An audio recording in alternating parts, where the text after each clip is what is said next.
सूत्र लिखा है कि भोजन के अंत में सबसे अच्छी चीज जो पीने के लिए है वो है छाछ, वो है मट्ठा, दही का तक्रम।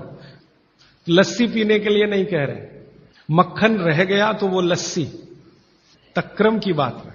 दूसरी सबसे अच्छी चीज उन्होंने बताई है वो है दूध, और तीसरी सबसे अच्छी चीज बताई है फल का रस। जिस मौसम में जो फल आता है उसका रस, माने मौसम के विरुद्ध के फल नहीं। आज का मौसम आम का नहीं है तो आम का रस अभी पिए तो नहीं चलेगा।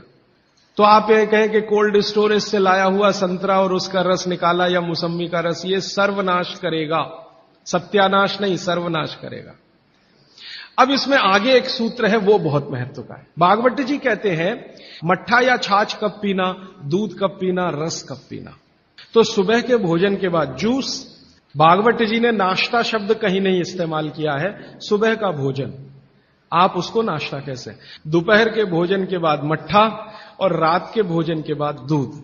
और वो ये कहते हैं आगे के सूत्र में कि इनका क्रम उल्टा सीधा मत करना कभी, कि हमारे शरीर को मट्ठे का पाचन होने के लिए जो रस की जरूरत होती है, रस माने एंजाइम, जो एंजाइम या रस की जरूरत होती है वो दोपहर को ही होते हैं पेट में।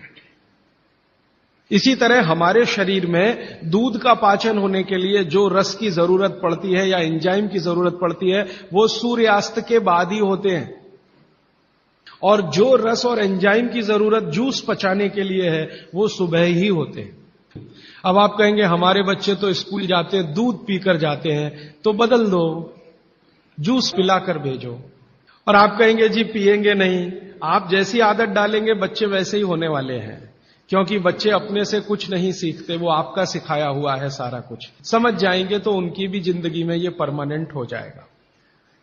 अभी इसके आगे का सूत्र, तो पानी कैसे पिए।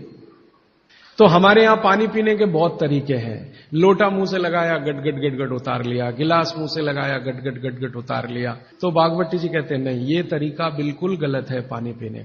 वो कहते हैं कि पानी को चुस्कियां ले लेकर पिए। जैसे आप गर्म दूध पीते हैं ना, भागवत जी बिल्कुल उसके समकक्ष रखते हैं।